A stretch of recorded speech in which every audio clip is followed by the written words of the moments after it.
صباح الخير البنات، كي صبحتوا؟ كي راكم غاية لاباس؟ راكم بخير عليكم؟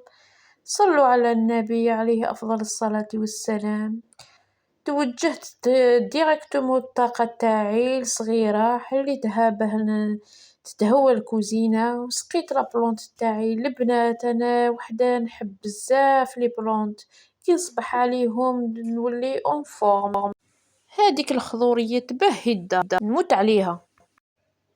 كيما راكم تشوفوا صبحت على الميناج اليومي، لما كانوا مغسولين لازم نردهم، البلو دو طرافاي لازم نرتبو، لما فوق البوطاجي اللي بين الكوزينة مرونة، كي تكون كل حاجة في بلاصتها يسهل عليك كامل شغل. هنا خلاص كملت كامل المعان. هنا بعد ما راحوا بناتي يقراو رحت هويت كامل الدار وشعلت صورة البقرة. أكيد ما تخطينش يوميا، لازم تمد السكينة والهدوء والبركة. هنا راني ندير حوايج في الماشينة باه يتغسلوا، خاطر الماء ما يجيوش من داك يكونوا يجيو الصبح بكري صافي برافوتيو باش نحيوهم من طريقي. ورحت درت لهم الصابون ودخلت انا ندخلهم في الباب، ماشي ما نحطوش في القجر، خاطر يدير هذيك الترسبات ما نحبهمش، ما نحبش هذيك الترسبات كي نشوفوها نتعفنه. نغلقها وندير البروغرام تاعها، تحبوا ديروا ساعة ولا زوج كيما تحبوا على حسب الحوايج، كيما يكون مسخين ولا ماشي مسخين لازم الوقت، كي يكون مسخين لازم الوقت. هنا بديت نفضت الغبرة وفرشت لي كنابي وسقمتهم كامل كيما يبغي الخاطر، كيما راكم تشوفوا في الفيديو.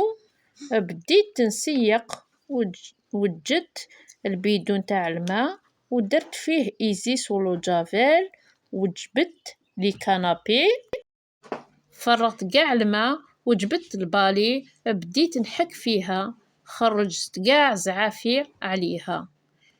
البنات اذا حبيتوا بيتكم يكون نظيف ومنظم لازم تنظمي وقتك، خاصة اللي عندها دراري مع قرايتهم، واللي راجلها خدام لازم الفطور يوجد في الوقت، وهكذا يكفيك الوقت باه تهتمي بروحك، ما تبقيش بهذيك البيجامه اللي درتي بها الميناج.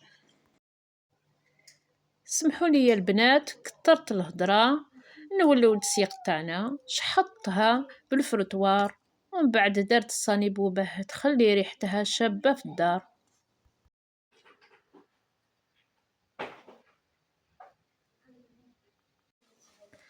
انا توجور نخلي الدار تنشف باسكو ما نحبش نشوف لي طرس في الارض. والان نروح نفرشوا الطابي ونسقموا الحاله. ان شاء الله نحفزكم وما نكونش ثقيل عليكم. هذا هو روتيني اليومي، اعطوني رايكم وشاركوني في التعليقات على صالوني المتواضع. نتلاقاو في الفيديو الجاي ونقول لكم ربي يحفظكم ويستركم ان شاء الله.